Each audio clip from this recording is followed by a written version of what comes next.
2절, 3절 보시겠습니다.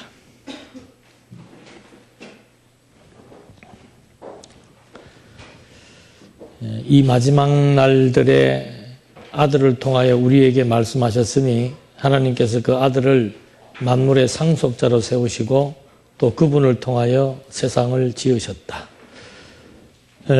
오늘은 이제 기독론입니다. 기독론 하면은 크게 세 가지예요. 그리스도의 위격, 신분. 기독론에서는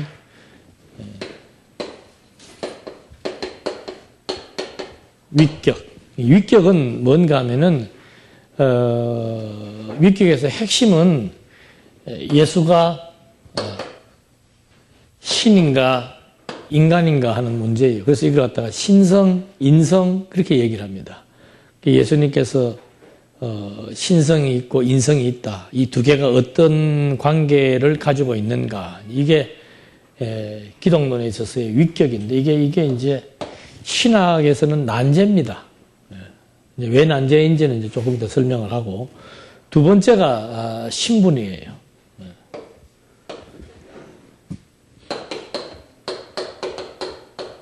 이 신분, 우리는 신분 그럼 뭐가 생각이 날까?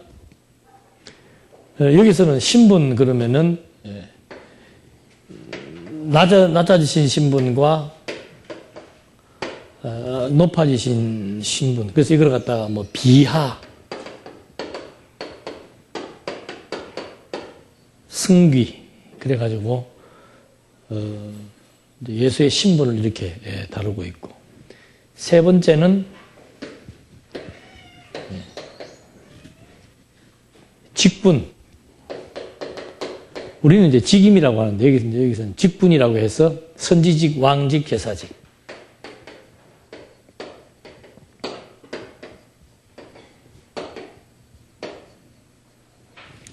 이것이 기독론에서 다루는 이제 큰 주제들입니다. 그래서 여기에서는 하여튼 이 부분만 정리가 되면은 기독론에 대해서는 뭐 크게 색다를 건 없는데 이제 우리 입장에서 다룬다면은 왜 신분을 얘기하는데 나는 그 높은 것만 얘기하냐 이런 질문을 할 수 있죠.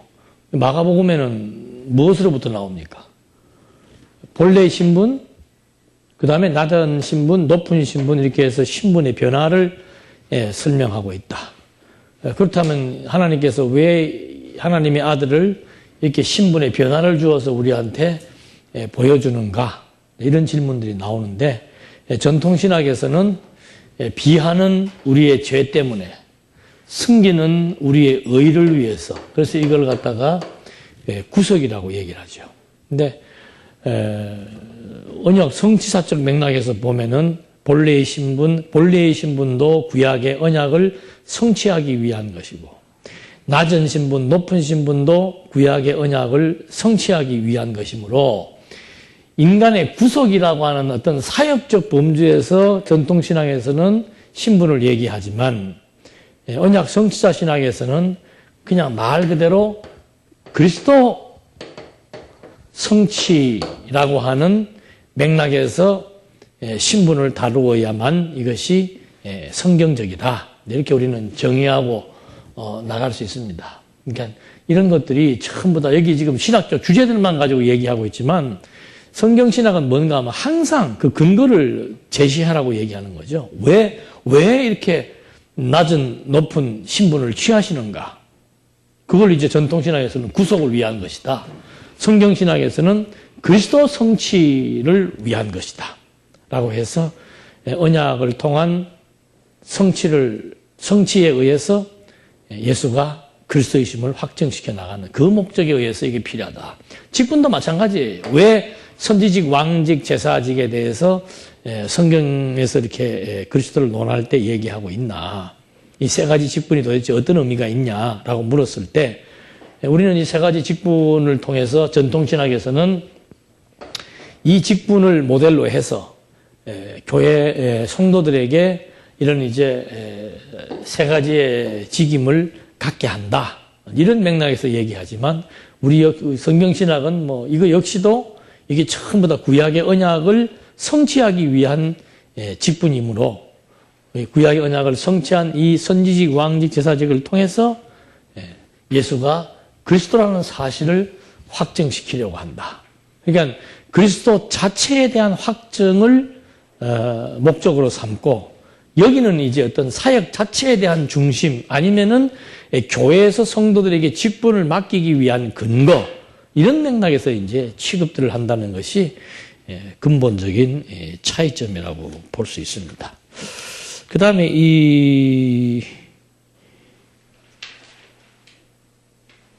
우리 입장에서 여기서 지금 사복음서 중심으로 본다면 뭐가 하나 빠졌어요? 요거는 본성에 해당되는 겁니다. 요한복음에 태초에 말씀이 계신다. 이 말씀이 인간의 몸을 입고 어떻게 해요? 세상에 오셨다. 그래서 이제 그 말씀이라고 하는 것은 그리스도의 근본되는 어떤 성질을 얘기한다면은, 인간의 몸을 입고 오신 것은 이제 드러난 어떤 그 계시성을 말하는데, 그걸 전통신학에서는 이제 신성과 인성이라고 말하는데, 이거는 이제 문제가 있다는 거죠. 그래서 이 기독론을 얘기할 때는 성경대로 얘기한다면은 본성, 그 다음에 신분, 그리고 직분, 그 다음에 뭐가 하나 빠졌어요? 사역이 빠졌죠. 이거 이제 사역이라고 하는 것이 이제 결국은 어떻게 해서 예수가 그리스도인가? 사역의 주체, 언약대로 예수가 사역의 주체다. 언약대로 예수가 사역의 내용을 다 성취한다. 그다음에 뭐 사역의 방법. 그래서 아들 사역, 나라 사역, 대속 사역, 이렇게 이제 개론에 나와 있는데, 이런 것들이 다 종합적으로 다 설명이 됨으로써 예수가 그리스도이심을 우리에게 확증시켜준다. 그래서 우리는 기독론을 쓴다면은 그냥 성경대로 직임, 신분, 사역, 본성에 의한 그리스도 성취, 이런 이제 명제를 가지고 기독론을 써내려가면 훨씬 좋겠지요. 오늘 뭐 1시간을 할지 2시간을 할지는 해보다가 이제 결정하도록 하겠습니다. 분위기가 무르익으면은 계속하고, 아니면 1분만 하고 마치고. 먼저 그 위격. 이런 그 예수님이 신인가 하나님인가라고 하는 이런 문제를 제기하게 되는 동기가, 사도시대가 끝이 나고 예수님이 이제 곧 오신다 그랬잖아요. 이게 문제야. 그냥 한참이 떠나면 곧 그 강조해가지고 곧 이래서 하니까 10년이 지나도 안 오고 20년이 지나도 안 오니까 지금 우리는 포기했잖아요. 그게 우리한테는 문제가 안 돼. 근데 그 당시 사람들은 금방 올 것처럼 얘기했는데 안 오니까 이게 이제 문제가 있다라고 얘기를 하게 되고, 그래서 그 재림의 그 확신이 점점점 상실되기 시작을 하고, 신앙적인 이런 이제 공백이 생기기 시작을 하고, 더군다나 외부적으로는 막 박해가 일어나고, 또 교회적으로는 이단들이 침투하기 시작을 합니다. 그래서 우리가 그 투쟁에 들어가면은 유대주의, 그 다음에 세속주의, 그리고 적그리스도, 이것이 그 시대의 이단들이에요. 그러니까 이단들이 교회에 침투해가지고, 유대주의라고 하는 것은 너희가 예수를 믿음으로 구원을 받았지만 그래도 율법은 지켜야 된다라고 하는, 그것이 이제 그 당시의 유대주의적인 이단이고, 또 한 가지는 영지주의라고 있었습니다. 영지주의는 뭔가 하면 이건 철저한 이혼론이에요. 그러니까 그 세상은 이거 완전히 나눠 놓습니다. 여기 하늘의 세계는 선한 세계, 이게 이제 하늘. 그 다음에 이거를 신의 세계. 그 다음에 이 악은 뭔가 하면은 땅의 세계, 그리고 인간의 세계, 이렇게 나눠 놓은 겁니다. 이렇게 나눠 놓고 이 선한 세계가 있고 악한 세계가 있는데, 이 악한 세계를 이제 우리는 거기서 정기주의자들도 피조 세계라고 얘기를 해요. 근데 문제가 어디서부터 걸리는가 하면, 아니 선하신 신이 이 악한 세계를 창조를 한다는 게 타당성이 있습니까 없습니까? 그 이상한 거예요. 어떻게 선한 분이 세상을 선하게 만들어야지 선한 신이 어떻게 세상을 악하게 만드냐 이 말이죠.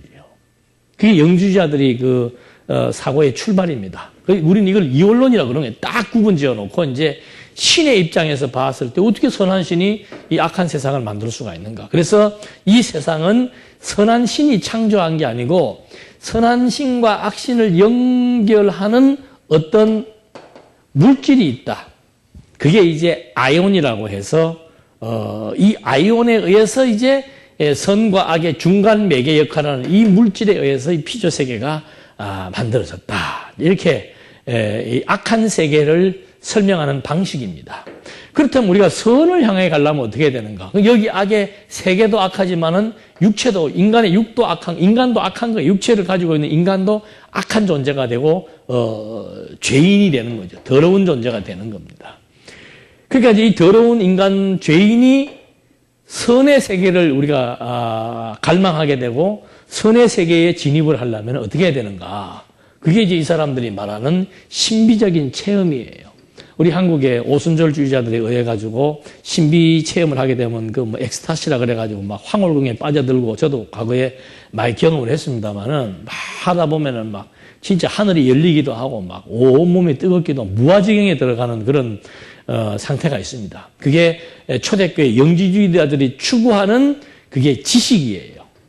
정신세계에 몰입하는 지식의 방법이 뭔가 하면은 이제 그런 식으로 해서 무아지경에 들어가는 그걸 이제 이들은 경험적 지식이라고 얘기합니다. 그런 경험적 지식에 의해서 여기에서 이 세계로 진입한다는 거죠. 그래서 이 사람들이 가지고 있는 또 관념 중에 하나는 뭔가 하면은 이 육체는 악하기 때문에 이 육체를 뭐 해야 된다. 악한 육체가 이게 이제 결국은 세상에 살면서도 인간을 타락하게 만들고 자꾸 악한 쪽으로 만들어 나가기 때문에 이 육체를 이제 완전히 수련을 통해서 어떻게 해요? 거룩한 생활을 유도해야 된다는 한쪽의 방향이 있고 그 다음에 한쪽 방향은 어차피 육체는 더러운 죄덩어리이기 때문에 그냥 육체가 요구하는 본능대로 육체적 쾌락을 추구하면서 살아도 상관이 없다. 왜? 구원이라고 하는 것은 정신이 선의 세계로 진입하는 것이기 때문에 육체는 어차피 뭐 이렇게 하든 저렇게 하든 악한 것이다. 이렇게 정의를 한 거예요. 그럼 이건 좋은데 문제는 뭔가 하면은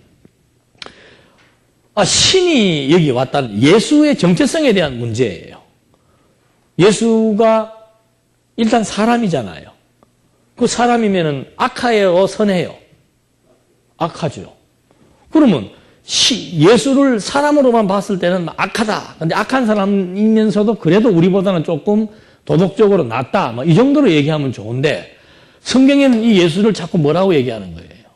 신 또는 신의 아들이라고 얘기한다 이 말이죠. 여기에 이제 문제가 생기는 거예요. 어떻게 신이 악할 수가 있는가? 그러니까 선한 신이 세상을 창조할 수도 없도록 만들어 놨는데 어떻게 이 신의 존재가 육체를 입고 와서 신이라고 얘기한다면은 그건 참된 신이 아니지 않는가. 그래서 이 정체를 설명하기 위해서 그는 신인데 이 신은 눈에 보이지 않고 형체가 이제 보인다. 이 보이는 형체가 사실은 진짜 육체가 아니고 이건 잠깐 우리가 어떤 가짜의 환상적인 어떤 예를 들자면 그 뭐라고 그러죠? 유령같이 우리 사랑과 영혼에 보니까는 막 그 나타나서 활동하는 것을 이제 제3자의 눈에서는 볼 수 있잖아요. 그런 것처럼 보이는 것이 실제의 육체를 입은 사람 예수가 아니고 그는 신이기 때문에 이 몸이라고 하는 것 자체 이것은 하나의 환상이며 하나의 천사처럼 유령처럼 잠깐 3년 동안 보여주었다가 사라지는 그런 존재다. 그래서 이걸 신학적으로 가현설이라고 얘기하는 거예요. 지난주에 누가 와서 그런 질문을 했다면서요. 예수가 신인데 어떻게 더러운 죄인의 몸을 입을 수가 있겠는가? 이런 이제 질문을 했다고 그러는데 이게 이제 그 당시에 교회에 침투한 영지주의입니다. 그래서 사도 요한이 요한 1서 유다서에다가 무슨 얘기를 하는가 하면 예수의 육체로 오심을 부인하는 것이 바로 뭐다? 그게 적그리스도다. 그 말이 여기에서 나오는 거예요. 자, 이런 문제가 대두가 되니까 이제 뭐 초대의 교부들이나 오늘 신학자들이나 마찬가지예요. 그러면 예수가 신도 되고 인간도 된다. 완전한 신이며 완전한 인간이다. 이걸 그럼 어떻게 설명해야 될 것인가? 그게 이제 문제로다 그 말이죠. 예. 그래서 이제 이런 거 할 때는 이렇게 일방적인 강의를 해가 될 일이 아니라니까 이게. 예. 맛있는 것도 먹어가면서 서로 이렇게 얘기를 하면서 예수가 신이에요? 이렇게 물으면 뭐라고 얘기해요? 되는 대로 얘기를 하라니까. 답을 맞추려고 그러지 말고 얘라고. 그럼 인간은 아닌가? 신도 되고 인간도 되고 그게 그런 게 어디가 있어요? 신도 되고 인간도 되고 신인 증거는 뭐고 인간인 증거는 뭐냐? 신이 인간이 될 수 있습니까?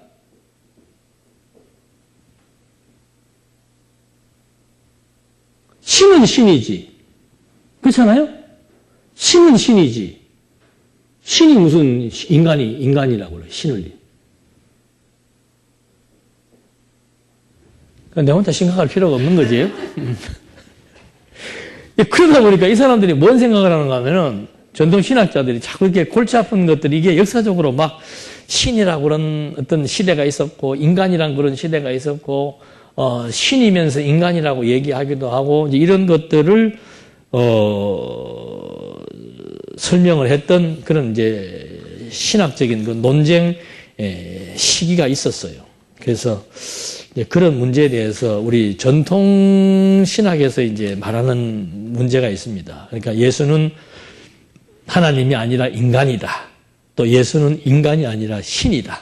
인간이 아니라 신이다 하는 것은 이 가연설자들, 영주주의자들이 강하게 주장하는 것이고 자유주의 신학자들은 이제 예수는 노골적으로 얘기는 안 하지만 뭐 신 이런 쪽보다는 도덕적 예수, 모범적 예수, 가난한 사람과 함께한 예수 이런 식으로 이제 자꾸 인간적인 면을 강조를 하고 이제 전통 신학에서는 신이며 인간이다 이런 얘기를 하는데 이걸 이제 그림으로 그리면은 하나의 위, 그래서 이거는 위격이라고 얘기하는 거예요.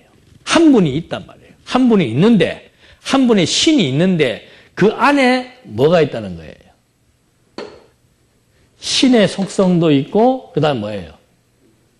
인간의 속성도, 인성도 있다 이 말입니다. 근데 이것이 설명을 잘해야 돼. 요게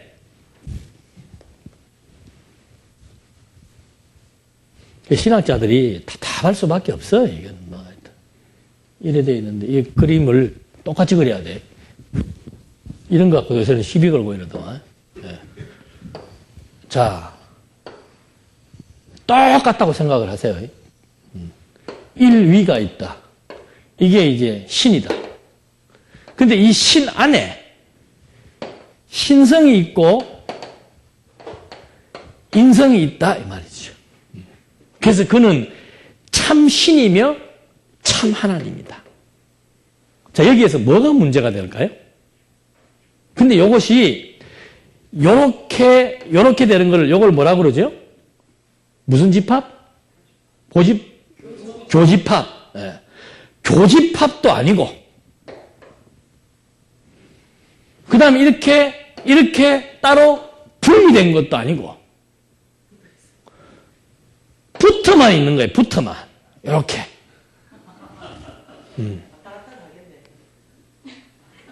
그러니까 그것도 상호 교류를 한다고 하는 파가 있고 교류하지 않고 각자 노는데 떨어져 있는 것은 아니고 그러니까 붙어 있다고 해서 교집합도 아니고 그러니까 이게 이제 말하는 사람도 어떻게 해야 되는 거예요? 헷갈리는 거지. 이게 뭐야? 붙은 것도 아니고 떨어진 것도 아니고 서로 왕래하기도 한다 했다가 또 왕래하면 안 된다라고 했다가 자, 이게 여기에서 이거 출발부터 지금 함정이 있는 거예요. 이것만 하면은 그 다음에는 이거 뭐 골치 아픈 얘기 할 것도 없어.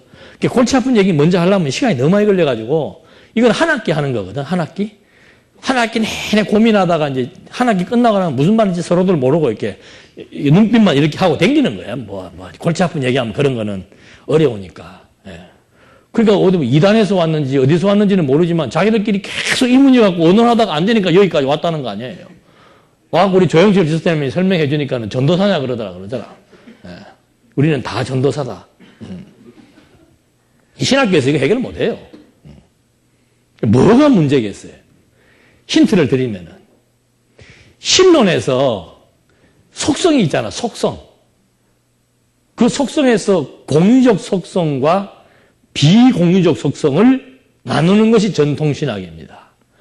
공유라고 하는 것은 속성이 이렇게 있는데, 비공유는 요거는 하나님만이 가지고 있는 속성이고, 공유적인 속성이 뭔가 하면은 하나님도 있고 인간도 있고 하는 속성이다.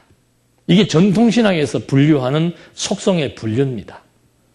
여기에 문제가 있다 그랬죠? 신론 공부해서 기억에 남는 사람들은 이게 무슨 얘기인 줄 알 거예요. 여기 문제가 있습니까? 없습니까? 공유고 비공유고 그걸 지금 정확하게 개념이 안 들어오는데 문제는 뭔 문제야? 그러니까 하나님이 가지고 있는 속성을 우리가 분류하면 하나님은 전능하고 주권이 있고 뭐 자비하고 뭐 이런 게 있는데 인간에게도 사실은 뭐 사랑이 있어요, 없어요? 뭐 있고. 그러니까 인간이 가지고 있는 그런 성질과 하나님이 가지고 있는 하나님만이 독특하게 가지고 있는 성질이 있고. 예. 그럼 예를 들자면 우리는 여기 지금 804 여기 앉아 있잖아요. 근데 하나님은 여기에도 있고 어디에 있어요? 미국에도 계시고 소련에도 계신다는 거지.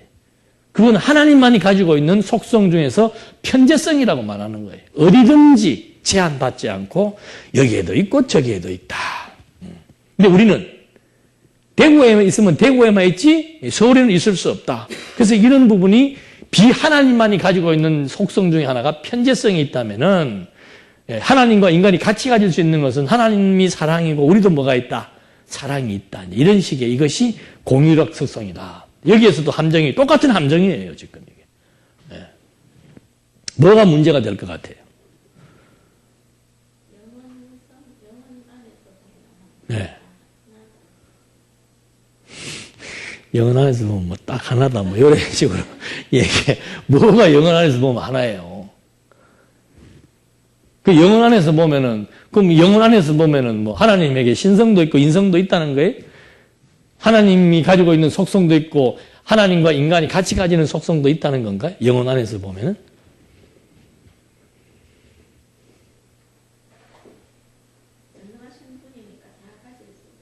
전능하신 분이니까.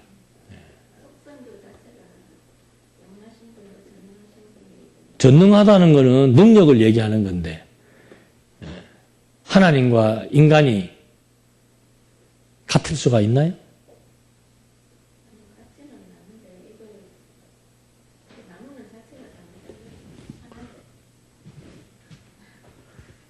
난 무슨 말인지 잘 못 알아듣겠는데. 그러니까 어렵게 생각하지 말고 지난주에 왔던 사람한테 대답한다 생각하고 한번 얘기를 하시라니까. 편안하게. 네. 그 사람이 똑같은 거 물은 거예요, 지금 이거 물은 거예요. 네. 어떻게 신이 더러운 인간의 몸을 입을 수가 있겠는가. 그 다음 얘기는 안 했겠지, 뭐. 그래서 고로 예수는 그 몸의 형체가 완전한 인간이 아니고 인간인 어떤 모양이나 인간이 어떤 형상만 지니고 있었다. 뭐 이런 식으로 얘기를 한다는 거지. 그거는 성경적으로 보면 육체로 오심을 부인한 것은 적그리스도가 되니까 그렇게 얘기하면 안 된다는 건데 왜 그러면 예수께서 인간의 몸을 입어야 되는가 하는 문제를 이제 설명을 해줘야 되는 거예요. 거룩한 신이 어떻게 인간의 몸을 더러운 죄인의 몸을 입을 수가 있겠는가. 이 문제에 대한 대답도 해줘야 되고 그 다음에 뭐 어찌됐든 간에 그 한 신 안에 지금 양신이 있다는 거죠. 이걸 양성론이라 그러는 거예요. 양신. 예? 양성. 인성도 있고 신성도 있다. 그래서 이런 거가 이제 이렇게 앉아서 막 자꾸 이렇게 해봐야 서로 피곤하고, 예. 자꾸 여러분들이 문제를 만들어갖고 이게 막 고민을 해갖고 막 눈이 빨개가지고 있을 때 이제 얘기를 해야 되는데 눈이 하얗게 돼 있는 상태에서 이거 뭐 얘기해봐야 뭐, 예. 그래도 이제 수업이니까 하긴 해야 되지, 뭐. 문제는 근본부터 잘못된 거예요. 예. 그랬어요.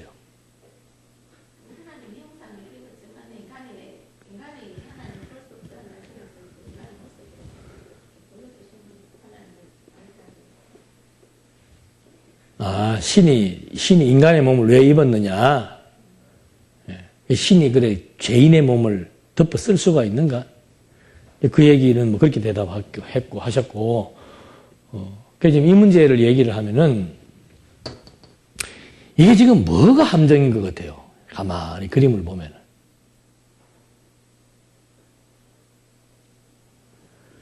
이 지금 그림이 어때요? 내가 아까 뭐라고 강조했어요? 예. 젓가락 두 짝이 어떻게? 똑같다는 게 왜 잘못된 거예요? 사람이 하는 것과 똑같다는 얘기예요. 똑같다는 게. 인성을 갖고 있는 인성이 예. 신성하고 같이 표현을 하면은 예. 사람도 하는 것과 똑같다고 표현할 수 있다는 얘기죠. 그 내가 또 다른 질문하면 또 다른 소리가 나올 것 같기도 한데. 예수님이 지금 인성을 지니고 예수님이 신성을 가지고 있다는 거예요. 인성은 우리 사람이 가지고 있는 속성이지. 예. 그러면 내도 인성을 가지고 있는 개체인데 예. 신성을 가질 수 있다는 얘기예요. 같이 얘기하는. 뭐 내 인성이 있다고 신성을 가질 수 있는데 신이라 그런 거 같니? 신이라야 인성과 신성을 가지고 있지. 인간이 뭐 신성을 가지고 있어. 여기서 인성은 사람을 표현하는 거 아닙니까? 그렇지. 뭐 인간의 속성을 지니고 인간의 속성도 있고 예수님에게 신의 속성도 있다. 이 얘기지. 예수님은 똑같이 갖고 있어야 되겠어요. 똑같이 갖고 있어야 된다. 예, 똑같이 갖고 있다는 것이 대등한 관계다. 똑같이 갖고 있다는 것은 합당하지 않다. 그 얘기잖아요. 신성 안에 인성이 포함되어 있다. 예. 그럼 이제 신성 안에 뭐가 있다? 인성이 있다. 뭐 이런. 이게 지금 신학자들이 하는 얘기예요. 세 가지예요. 이거다 저거다 말씀 마시고. 예? 대등이냐 아니냐. 아니다. 인성 위에 신성이 있다. 그러니까 이거는 신성이 주가 되고 인성은 종이 된다. 뭐 이런 얘기. 근데 다 틀린 거예요. 왜 다 틀렸는가? 이 그림 자체가 지금 잘못된 거예요. 지금 우리는 우리 관념 속에 이제 예수님께서 인성도 있고 신성도 있다라고 얘기하니까 자꾸 신에게 뭘 자꾸 부과하려고 하는 거예요. 신에게. 그렇죠. 신에게 인간적인 걸 자꾸 지금 뭐 하는 거예요? 가미시키려고 하는 거지. 그게 가능합니까?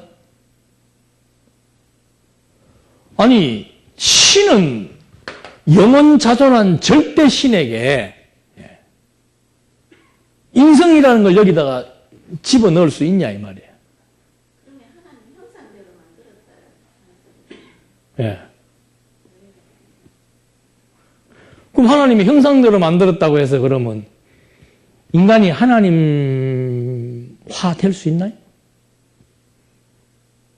아니, 똑같지는 않지만 예. 영적인 속성 부분은 속성을 갖고 있다는 그런 기능적인 면하고 이 지금 근본 속성은 다르죠. 그러니까 이게 신론 얘기할 때 얘기했던 것처럼 하나님은 하나님으로서의 절대적인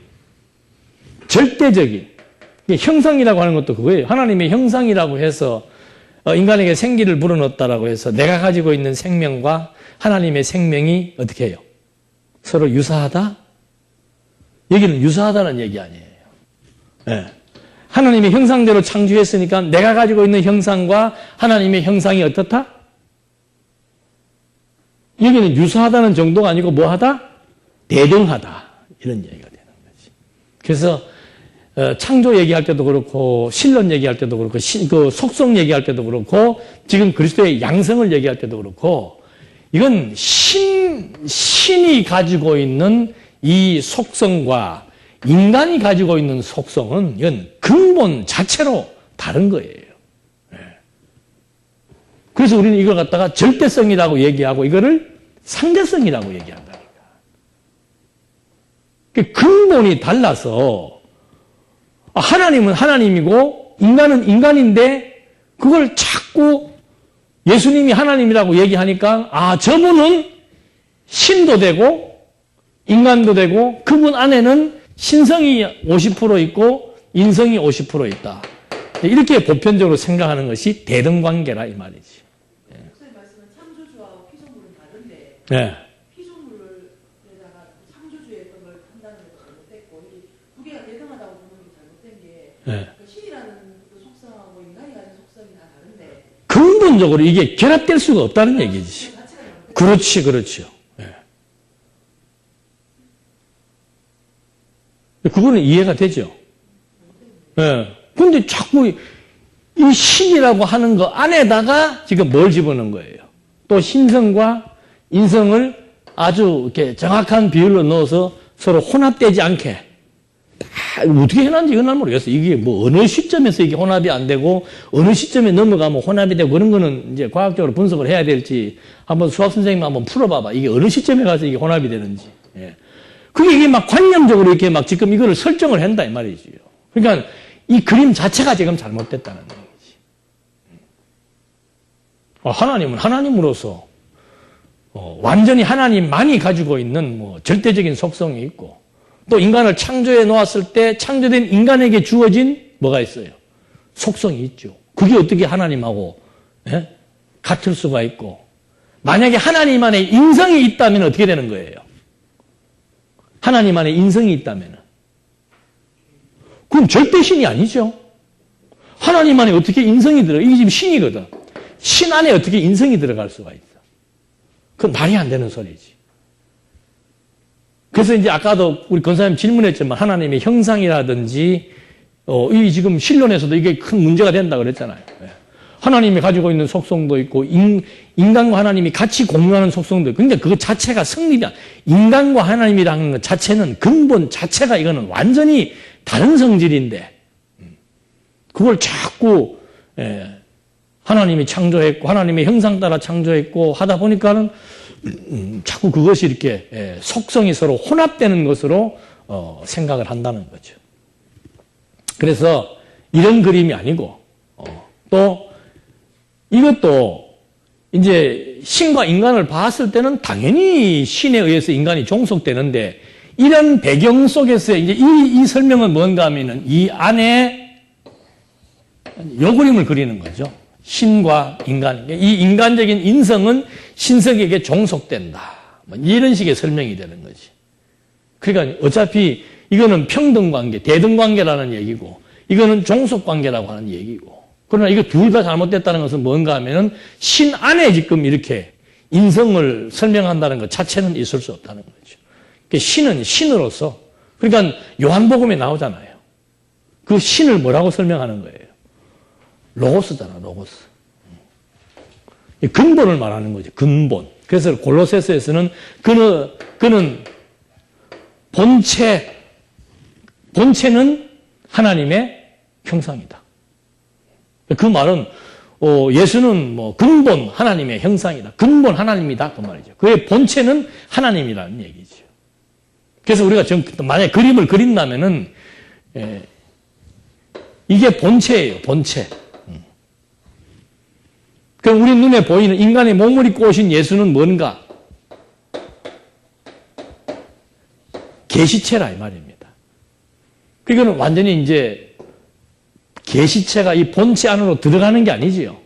본체는 본체로서 완전히 이거는 절대적인 그리고 본질적인 근본적인 그런 개념으로서의 신관념을 설명하는 것이고 이 신을 지금 우리가 볼 수 없다는 거죠. 그래서 하나님께서 계시체로서 인간의 형상을 나타나는 형상화 시켜서 아들을 통해서 이제 이때는 계시해 준 거라 그 말입니다. 그래서 신에게 신성과 인성이 있다는 이런 말보다는 신이 성경대로예요. 신이 인간의 몸을 입고 오신 것이다. 그래서 이거를 굳이 말한다면 이 본체를 신성이라고 얘기하고 계시체를 인성이라고 얘기하는 거예요. 그래서 우리는 완전한 인간이라고 얘기하는 거라 이 말이에요. 그 완전한 인간이니까 성정이 우리와 같아야 틀려요. 같지요. 그래서 아브라함과 다윗의 혈통으로 오신 예수 그리스도의 세계라라고 얘기하는 거죠. 그런데 그의 본성을 설명할 때는 그가 하나님이라고 하는 사실을 설명할 때는 아무도 부활한 자가 없는데 부활을 통해서 자기가 무엇이라고 하나님이라고 우리에게 확증해 준 것이다. 이런 설명을 하는 거죠. 그래서 이 본체와 이제 이건 일반적인 데서는 막 신성과 인성으로 얘기하지만 성경적으로 얘기한다면은 본체와 계시체로 설명하는 것이 가장 타당한 얘기예요. 그래서 그 읽어드린 그 히브리서 말씀에서도 옛날에는 하나님께서 여러 부분과 모양으로 하나님을 알려주었다면은 마지막 날에는 누구를 통해서? 아들을 통해서. 이 아들이 어떻게 오신 건가? 요한복음 1장 1절로 4절 말씀해 보니까는 말씀이 육신을 입고 오셨다는 거죠. 그래서 그에 대한 증거가 마태복음에서는 아브라함과 다윗의 혈통으로 오셨고 사람의 아들로 오셨고 뭐 이런 것들이 이제 쭉 설명이 돼 나가는 겁니다. 그래서 이 양성에 대한 문제는 이렇게 해결할 수 있고 이제 또 일반적으로 또 그 질문하는 게 뭔가 하면 신이 어떻게 인간의 몸을 입을 수가 있는가? 죄인의 몸을 입을 수가 있는가? 그러니까 여기도 마찬가지예요. 신이 악한 세계를 창조할 수 있는가라는 질문을 던졌죠. 있습니까? 없습니까? 왜요? 그거는 조금 정답에서 조금 이탈된 얘기고 선하신 하나님이 어떻게 악한 세계를 창조할 수 있는가? 그렇죠. 그게 정확한 대답이죠. 이원론자들은 선과 악을 분류해놓고 신은 선이고 인간은 악이라고 말했지만은 성경은 하나님의 선과 악이라고 하는 것은 하나님에게 주어진 절대 이성이에요. 하나님의 좋아하심, 싫어하심이란 말입니다. 그러니까 좋아하시는 것, 싫어하시는 것이 있는 거예요. 그 신에게는 선악이 일반인데 뭐 우리가 볼 때는 악은 악이고 선은 선이지만 하나님에게는 선악이 다 합력해 선이에요. 그러니까 선하신 하나님께서 악한 육체의 옷을 입는다는 것도 하나님에게는 그것이 전혀 장애가 될 수 없는 것이죠. 그런 맥락에서 어떻게 선한 인간, 하나님이 악한 세계를 창조하나?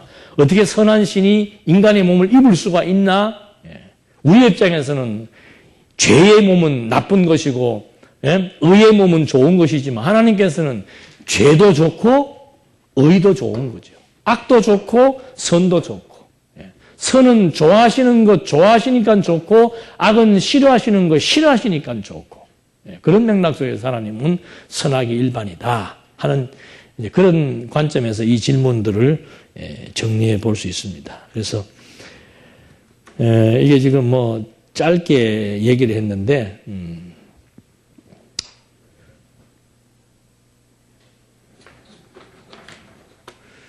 그래서 이제 신에게 이런 그림에서 하는 얘기입니다. 신에게 뭐가 있어요? 인성이 있다는 얘기죠. 신에게 인성이 있으니까 신은 죄인입니까? 아닙니까? 이제 답을 미리 말해놓으니까 편안하게 웃으시는데 아니 신에게 인성이 있어요? 없어요? 여기 지금 있다고 얘기하는 거잖아요. 있으면은 그러면 신에게 인성이 있다면은 또 여기도 마찬가지고 신이 인간의 몸을 입었으니까 인간의 몸을 입은 신도 뭐가 될 수 있다?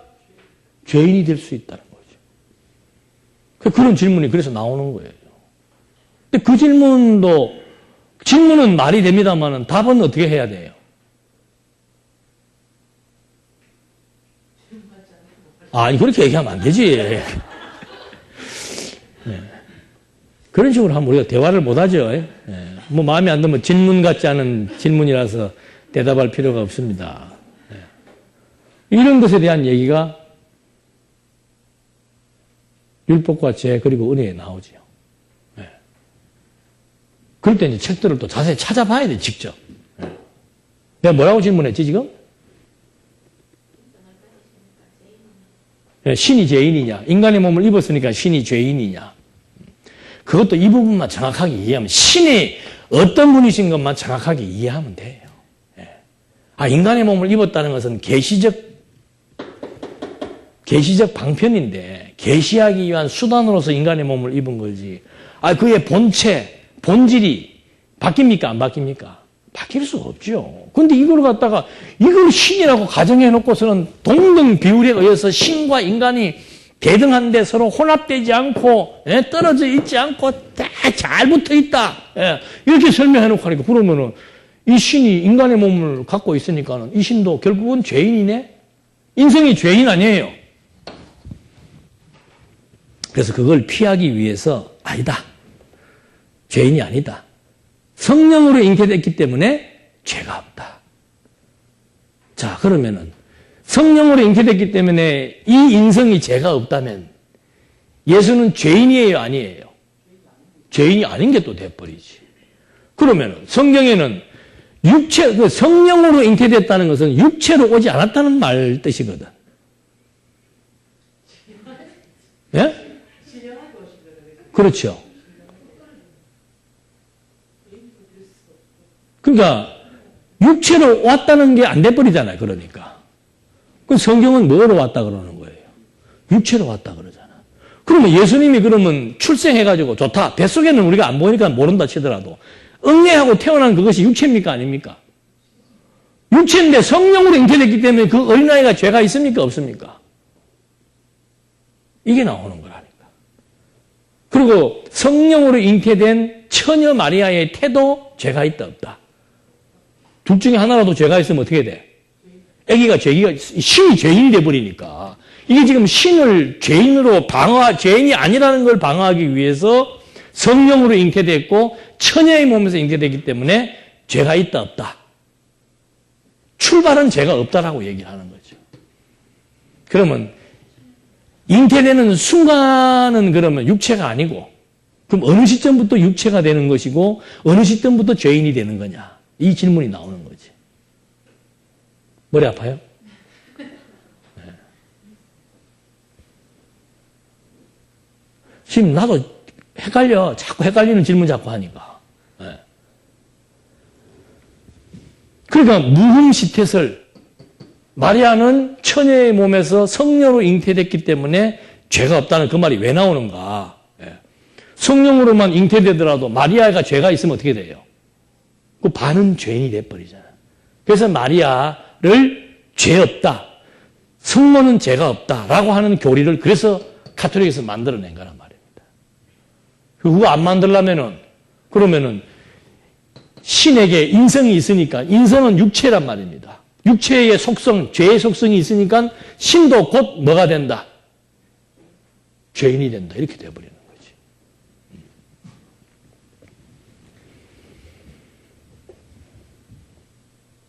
그래서 그 성령으로 잉태된 그 몸은 이제 타락 전에 생명체와 같은 몸이다. 이렇게 또 설명을 합니다. 결국은 그렇게 된다면은 죄 없는 몸이 아닌가라고 하는 이제 문제를 던지게 되죠. 근데 분명히 성경은 죄 있는 모양으로 오셨다고 얘기를 했거든. 그래서 지난번에 그 기독론에 대한 문제가 제기되었을 때 통합 측에서 하는 얘기도 무슨 얘기인가 하면은 그러니까 이제 학자들은 뭐라고 얘기하는? 그럼 예수가 언제부터 죄인이냐? 성령으로 잉태됐기 때문에 그 성령으로 잉태된 약발이 언제까지 죄 없는 사람이 된 거예요? 전통 신학에서는 성령으로 잉태해가지고 성령으로 잉태해가지고 십자가에서 예수님께서 뭘 지는 거예요? 죄의 짐을 지잖아요. 십자가의 제물로 돌아가시는 게 바로 뭐가 되는 거예요? 죄인이 된 거죠. 그러니까 출생에서부터 33년 동안은 뭐예요? 죄인이 아닌 거라. 왜? 성령으로 처녀의 몸에서 잉태되었기 때문에 죄인이 아닌 게 돼버리죠. 그럼 이 기간 동안은 죄인이 아니니까 뭐가 아니라는 얘기예요. 육체로 오신 것이 아닌 게 돼버리는 거죠. 그럼 언제부터 육체가 됐는가? 이때부터 육체가 됐다. 그래서 이제 그때 원어를 찾고 성경 구절을 찾고 해가지고 이제 반박문을 만든 거 아니에요. 그래서 그때 우리가 질문했던 것이 뭔가 하면은 예수가 육체의 모양으로 오셨다는 그 시점이 만약에 이 시점이라면은 그러면 이 잉태되는 순간부터 요 기간까지는 그러면 예수는 육체로 오지 않았는가? 육을 입었다면은 육의 몸은 곧 타락한 죄인을 의미하는 건데 그럼 그때 육의 몸을 안 입었으면 그게 환상이냐? 유령이냐? 뭐를 말하는 거냐? 그래서 몇 가지 질문을 하니까 이제 답변을 요구한다고 보냈는데 답변은 요구하지 않은 거죠. 답변을 제시하지 않은 거죠. 도대체 이렇게 말한 사람들이 누구냐? 그걸 이제 알고 싶겠지. 그래서 이 부분들이 이게 지금 처음 단추를 잘못 깨기 시작을 하면은 완전히 여러 가지 복잡한 문제가 생기는 거죠. 말 되잖아요. 이 안에 인성이 들어와 있으니까. 육체를 입었다는 것은 죄인이니까. 그럼 이 죄가 여기에도 포함됩니까? 안 됩니까? 포함되어 있잖아. 이걸 무슨 집합이라고 그러지? 오늘 왜 이렇게 자꾸 수학적 용어가 생각이 날까? 수학도 못하면서. 합집합이 되는 거예요. 참 그게 문제가 되는 거지. 그래 또 신을 보고 죄인이라고 할 수도 없고. 여기는 죄 있는 모양이 아니고 그냥 죄인이 합집합으로 죄인이 돼버리는 거라니까. 이렇게 돼버리면.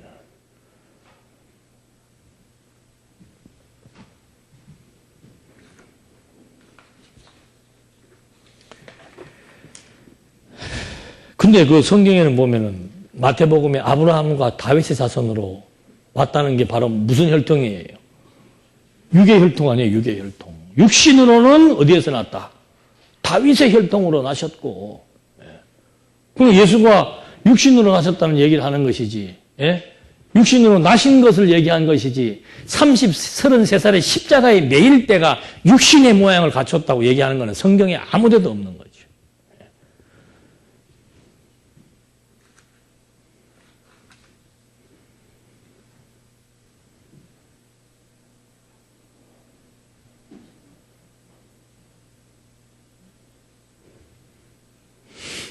뭐 궁정력 하지 말고 얘기를 해봐요.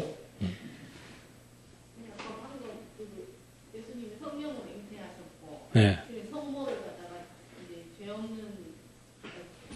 처녀이기 때문에 이렇게 해서 예수님이 태어나도 그게 몸은 육체지만 죄가 없다고 그렇게 네, 말하죠. 그게 생명체와 같이 그런 몸이었다. 이제. 생명체라고 하는 거는 우리가 말하는 육체를 말하는 건 아니라는 말입니다. 여기서 이 얘기 나오면 또 더 헷갈려지는데. 생명체는 바로 알아들어버려야지. 타락하기 이전이 생명체예요. 타락한 거는 육체고. 그 육체라고 하는 것은 이런 죄 있는 몸을 입었다는 거지. 아담 타락 이후로부터는 온 인간이 다 뭐예요? 육체를 입은 죄인이라니까. 그러니까 죄인이라면은 이 신도 죄인이 되지 않느냐는 질문을 방어하기 위해서 처음에는 죄인 아니다 얘기를 하는 거죠. 생명체라고 하면 이게 이렇게 만져지거나 이게 안 된다는 말씀이에요. 근데 전에 아담 나와도 생명체는 그렇죠. 그거하고 이거하고 뭔 상관이에요? 아니, 그러니까. 아니, 내가 자꾸 저 집이라 그러네. 그 질문하시는 분은 지금 생명체에 대한 개념이 정확히 안 돌아와서 그러는 거예요? 아니, 아까 죄 없는 예. 그러니까 성령 잉태, 성모를 이제 죄가 없는 근데 자기들의 이론이란 얘기지. 그래 만드니까 예수님 자체도 예. 이제 뭐 죄가 없는 예. 이제 그렇게 그러면 성경에서 생명체로 왔다고 얘기를 해야지. 성경에는 없지만 예. 이제 그 사람들은 그렇게 그러니까 생명체가 그러면 이렇게 만지면은 아니, 생명체를 만지고 안 만지고 그런 개념이, 내가 자꾸 생명체에 대한 개념이 이해가 안 돼서 그러냐고 묻잖아. 예. 그건 개인적으로 나중에 따로 얘기하고, 여기서 지금 생명체까지 나와버리면 안 되고. 그 생명체라고 하는 것은 그건 뭔가 하면, 이 타락을 분기점은 타락 이전을 아담이 타락 이전에 하나님이 창조한 상태가 영이 살아있는 생명체의 상태를 말하는 것이고, 타락한 이후로부터는 이제 이것이 저주가 덮여버린 육체, 영적으로 죽어버리고 이 생명체가 이제 육체가 되어져서 이런 몸이 됐다는 거지. 그러니까 생명체에 대한 자세한 설명은 성경에 자세히 안 나와 있어요. 뭐 그걸 갖다 자꾸 뭐 만진다, 못 만지리서 하면 이제 그거 하고. 이 상태에서 여기에서 이제 성경에는 이게 쭉 번식이 돼가지고 아브라함, 다윗, 예수 그리스도. 그래서 로마서에서 육신으로는 누구의 혈통에서? 다윗의 혈통으로. 그 말들이 다 뭔가? 다윗의 혈통이라는 자체가 벌써 뭐예요? 육체라는 거지. 육체라고 하는 것은 타락의 결과로 변화된 인간의 몸의 상태를 말하는 거예요. 죄 있는 모양을 말하는 거지. 근데 왜 자꾸 성령으로 잉태했기 때문에 그러면 처녀가 그럼 애기 낳으면 처녀들은 다 그러면 죄 없나? 그렇게 돼버리는 거고. 조작한 거죠. 마리아 무흠시태설이라 그래가지고. 이건 안 맞는 얘기고. 그리고 성령 잉태는 왜 성령으로 잉태한 거예요?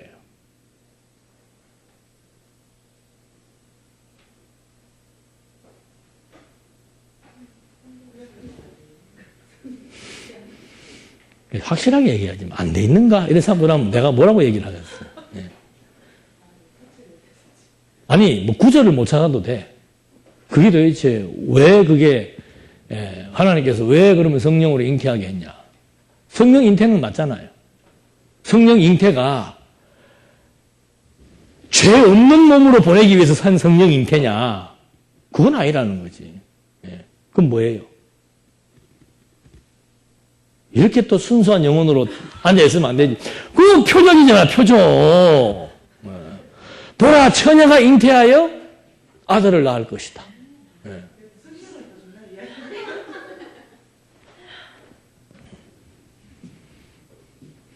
그래서 이런 사상이 있는 거예요. 이런 사상이. 어쨌든지 간에 신에게는 뭘 입혀서는 안 된다. 죄인이라고 하는 것을 함부로 써서는 안 된다. 예수님이 죄가 있나 없나? 예수님이 죄가 있어요 없어요?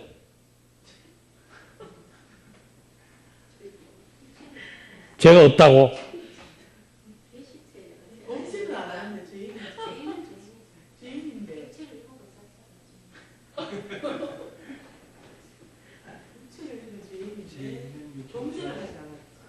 범죄하지 않은 거나 뭐 육체를 입은 거나 다 똑같은 죄인이지 뭐 범죄라고 하는 것은 드러난 거지 뭐 근본으로는 죄인이란 소리지. 예? 예수님이 죄인이에요? 예수님이 어떻게 신인데 죄인이야? 육체를 입었으니까 예수님에게 죄가 있다는 건가? 뭔 죄가 있어요 예수님한테?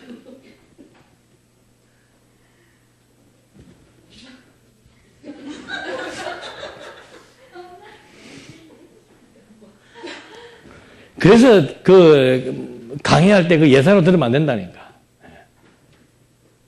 그는 근본은 죄가 없으나 근본은 죄가 없으나 했을 때는 뭘 얘기하는 거예요? 본체, 본성을 얘기하는 거고. 죄 있는 모양으로 왔다는 것은 자기가 죄인이라서 죄 있는 몸으로 온 게 아니고 뭐예요? 계시를 위해서 죄 있는 육의 모양을 입은 것이다. 그러므로 예수에게도 뭐가 있다? 죄가 있고 죄의 속성도 그대로 가지고 있는 거죠. 그럼 예수가 죄를 지었는가? 안 지었는가? 죄인이면 죄 지어야 안 지어요? 예. 예수가 죄 지었어요? 안 지었어요? 왜? 신이라서? 네? 뭘 이뤘기 때문에?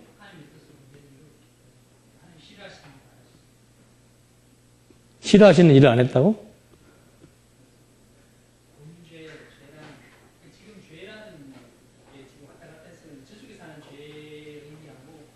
아이고, 뭐, 여기 쪽이나 저쪽이나 예수님이 그래, 죄를 지었냐? 뭐, 범죄를 했냐? 죄인이라면 당연히 뭐, 그럼 예수님이 마음속으로 사람을 미워했어요, 안 했어요? 미워했어? 예.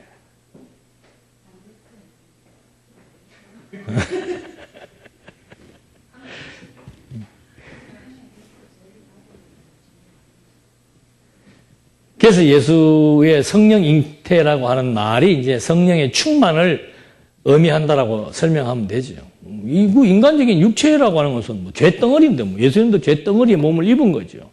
근데 그것이 이제 성령이 충만하니까 그런 것들을 이제 실행에 옮기지 않는, 나아가서는 뭐 그런 마음도 들지 않도록까지 이렇게 성장시켜 나가는 그런 과정들이 필요한 거죠. 이게 처음부터 완전한 성령 충만이 이게 점진적으로, 그러니까 이것도 또 두 가지 견해가 있어. 그러면 뭐 뱃속에서 잉태될 때부터 완전한 성화된 인간인가? 예수님이, 예? 우리 아까 뜻대로 했기 때문에 죄 안 졌다는 사람에게 내가 묻습니다. 예. 예수님이 완전히 성화된 분이에요?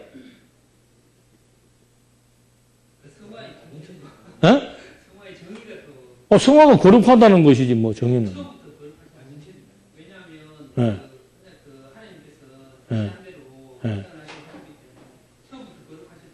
그래요? 그러면 아예 그냥 아기 때부터도 전혀 그게 없었네. 근데 성경에는 뭐 누가복음에 그게 나오지? 예수는 지혜가 점점 뭐 하더라? 자라더라. 지혜라고 하는 것이 그거지.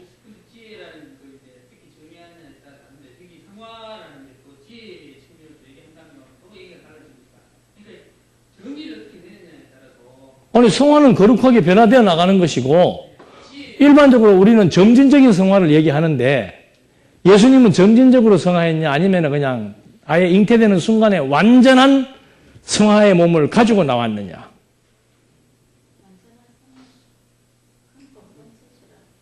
아니, 그거는 여기는 건드리면 안 되지.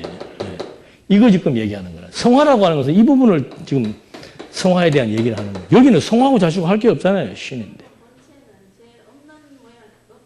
예. 없는 분이 계시를 위해 자기 몸을 입었잖아요. 예. 그러니까 죄를 지을 수 없는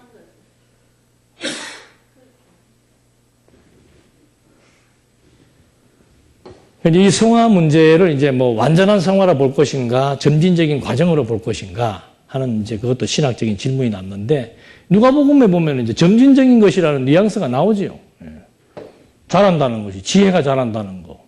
지혜가 하나님을 아는 근본된 지식이 지혜인데, 그 지식에 의해서 우리가 성화되는 거 아니에요.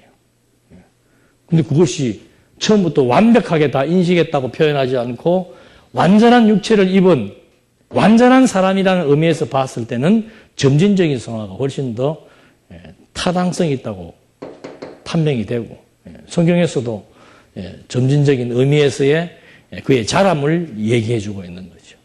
지혜가 자란다는 그런 것들이 이제 그런 맥락에서 이해할 수 있는데, 하여튼 이게 지금 내가 간단하게 얘기는 해드렸습니다만 이게 하여튼 쉬운 입장은 아니에요. 계속해서 꼬리를 물고 여러 가지 많은 이제 질문들이 나오는데, 내가 이거를 하나부터 열까지 다 질문을 다 할 수는 없고, 하여튼 신학자들이 던지는 기본적인 질문들, 그건 이제 이렇게 한 3가지로 정확하게 규정이 될 수 있죠. 이렇게 해서 그리스도의 정체성에 대한 설명을 이제 확인을 해봤습니다. 그 다음에 나오는 것이 이제 그리스도의 명칭과 성질입니다. 명칭과 성질. 이름이 많다는 거죠. 예수 하나만 부르든지 하면 되는데, 예수, 그리스도, 인자, 하나님의 아들, 주, 임마누엘. 이름 다 외우기도 골치 아파. 근데 이것이 언약 성취사적 맥락에서 봤을 때는 다 이름들이 의미가 있다는 거죠. 예수라고 하는 말은 한글로 풀면은 여호와는 구원자라는 뜻이에요. 그래서 이 예수라고 하는 말은 구원사역과 밀접한 관계를 가지고 있다. 그 구원사역은 누가복음에서 보면 제일 마지막에 사역에 의한 성취의 마지막 부분이 대속사역에 의한 성취잖아요. 대속이란 말이 죄를 대신 속해서 우리를 구속한다는 것과 맥락을 같이 하는 얘기인데, 그런 것처럼 구원사역과 밀접한 관계를 가지고 있는 것이 예수라는 뜻이고, 그 다음에 그리스도는 이건 이제 완전히 직임과 관련이 있는 거죠. 선지직, 왕직, 제사직, 기름 부음을 받은 자이기 때문에 기름 부음을 받은 직임과 직결된, 그래서 직임을 수행하는 사역과 밀접한 관계가 있다. 인자라고 하는 것은 그냥 이거예요, 인자. 이제 보편적인 명칭이라고 볼 수 있습니다. 일상적인 이름이에요. 그러니까 누가복음에 특히 인자라는 말이 많이 나옵니다. 누가복음은 이방인들에게 지금 예수가 그리스도라는 설명을 하는 부분이기 때문에 뭐 인자가 어떻고 인자 그런 말들을 많이 쓰는데 인자라고 하는 것은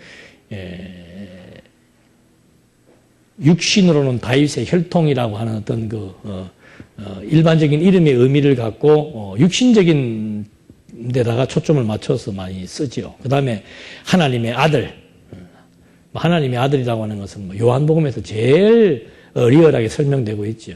내가 뭐 아버지께로부터 오신 예수, 아버지께로 가시는 예수 해서 아버지와 아들의 관계를 아주 잘 설명하고 있고, 또 그리스도에 대한 요건에 있어서 필요 요건이 바로 뭔가 하면 하나님의 아들이어야 돼요.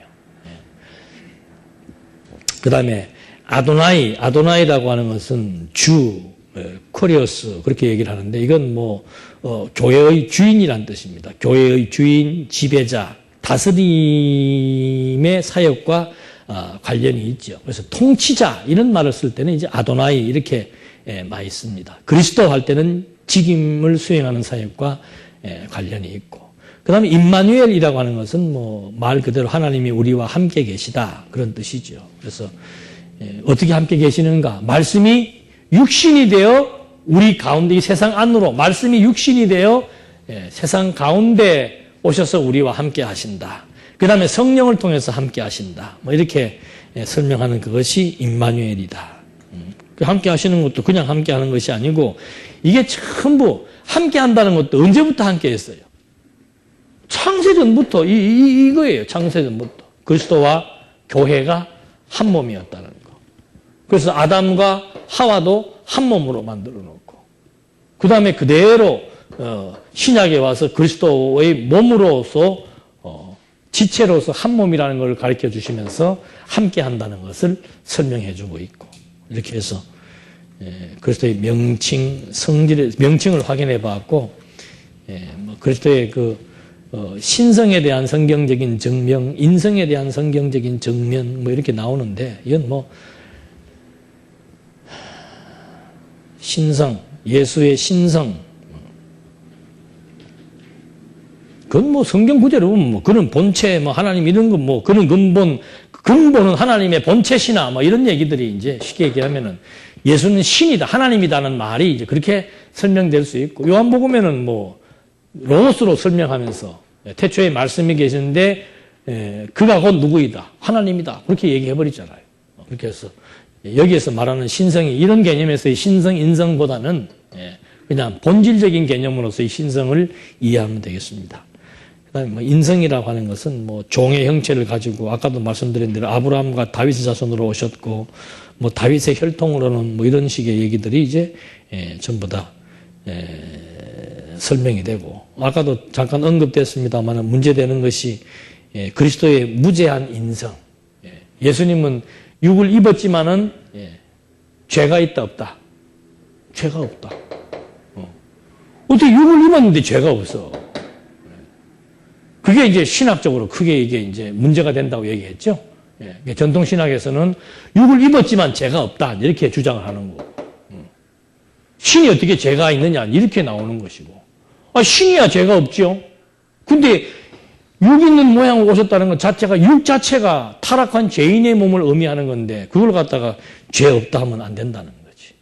그러니까 이 사람들이 죄 없다고 말하고 싶은 것은 자꾸 신성과 인성의 관점에서 설명을 하니까 자꾸 이게 뭐 신이 자꾸 죄가 있다 하면 안 된다. 그래서 이걸 갖다가 교집합이라고 얘기하지 않고 어떻게 해요?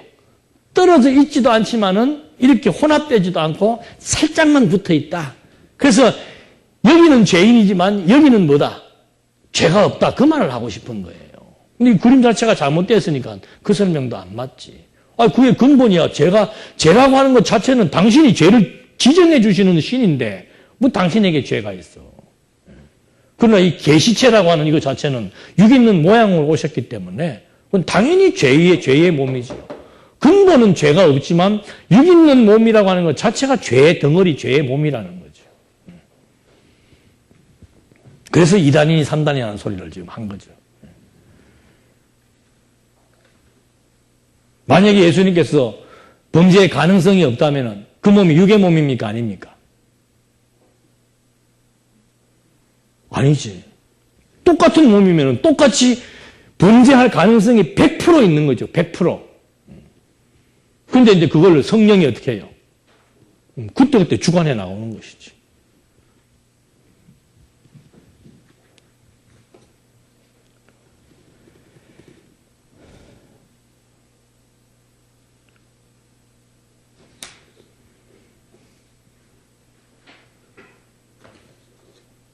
그 다음에 그리스도의 신분. 신분도 아까 얘기했어. 이거 뭐 1시간만 해도 되겠네. 신분도 아까도 말한 대로 이 신분을 왜 꼭 그렇게 비하와 낮음과 높음만 얘기하냐 이 말이지. 그 낮음이라는 것은 비하라고 하는 것은 죄인의 몸이 되었다는 것이고 이것이 이제 십자가에서 죽기까지가 죄인의 몸이라는 것이고 다시 부활 승천 하나님의 보좌 우편에 앉는 이것이 이제 높아지신 신분이라고 하는 것이고 이거는 변화 자체만 지금 설명하는 것이지 예수님의 본질적인 신분은 뭐예요? 본질적인 신분은 그건 하나님의 아들이에요. 영광의 신분이에요. 영광의 이 신분을 얘기하려면 근본으로부터 다 설명을 해줘야지 왜 사역적인 면만 설명한다는 것은 문제가 있다는 거죠. 신분 얘기할 때는 여기에서 신성과 인성을 얘기한 것처럼 신성과 인성을 얘기하는 것처럼 신분을 얘기할 때도 근본적인 신분과 계시적인 신분을 다 설명을 해줘야 되는 것이지. 그런 부분들이 이제 신분에 대해서는 문제가 됩니다.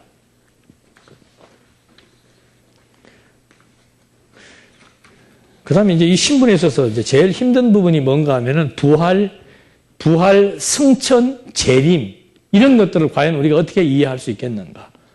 부활, 승천, 재림. 그래서 뭐 그런 개념들을 이해하려면 제일 먼저는 무엇을 확인해 봐야 됩니까? 예수의 부활, 승천, 재림에 대한 신빙성을 확보하려면 제일 먼저 무엇을 파악을 해야 되나?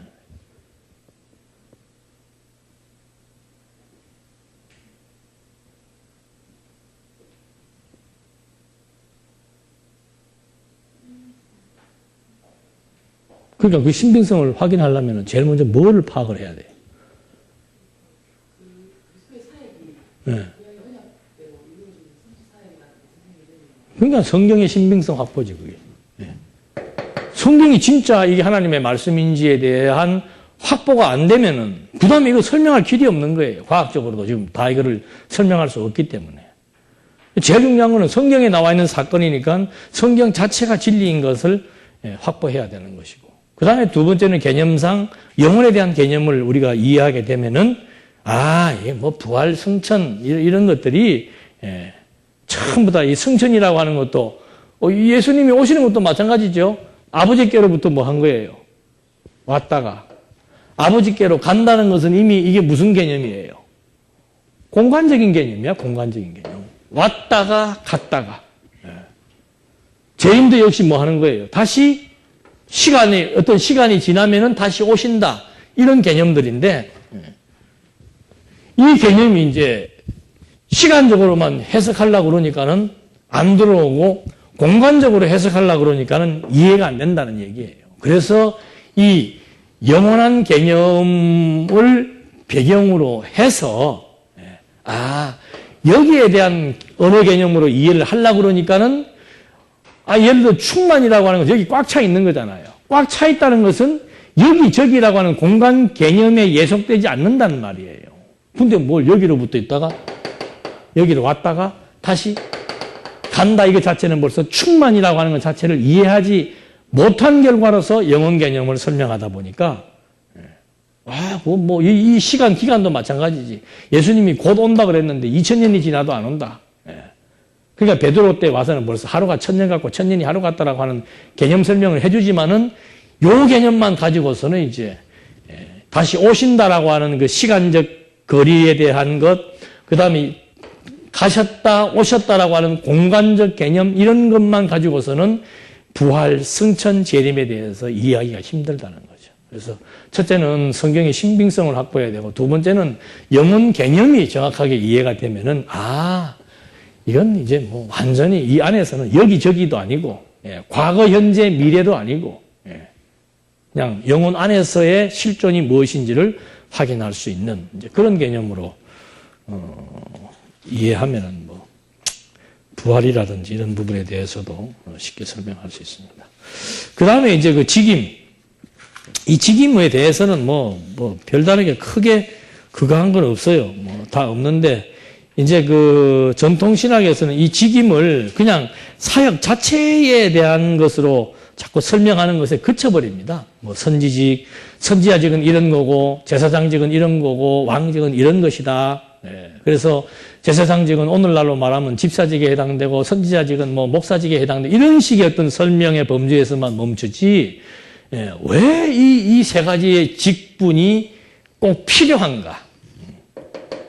그 설명은 이제 언약 성취가 없으니까는 입증하기가 힘든 부분이 되어버리는 거죠. 그래서 이게 벌써 우리는 아는 대로 뭐 구약의 언약, 신약의 성취 이런 맥락에서 본다면 당연히 그리스도의 삼직이라고 하는 것은 너무도 예수가 그리스도를 입증하기 위한 데서는 너무도 필요한 것이라는 것을 알 수가 있습니다. 뭐 이렇게 해서 이제 기독론에 대한 전반적인 부분에서 뭐 제일 중요한 부분이 이 위격에서 양성론 이 부분인데 뭐 이 부분은 뭐 이제 두고 또 생각날 때마다 또 한 번씩 또 이해를 해야 되고, 그러니까 이거는 뭐 삼위일체도 여기도 해당되는 거예요. 삼위일체. 삼위일체도 역시 마찬가지로 이 원에다가 한 위를 놓고 성부, 성자, 성령을 생각하니까 혼란이 오게 되는 것이고, 한 신 안에다가 또 신성과 인성을 같이 놓고 생각을 하니까 이게 신인지 인간인지, 신을 또 인간이라고 하니까 또 신에게 죄를 전가해야 될 것인지 말 것인지, 이런 복잡한 문제들이 야기되게 되는 것과 맥락을 같이 합니다. 뭐 질문 있으면 질문하십시오.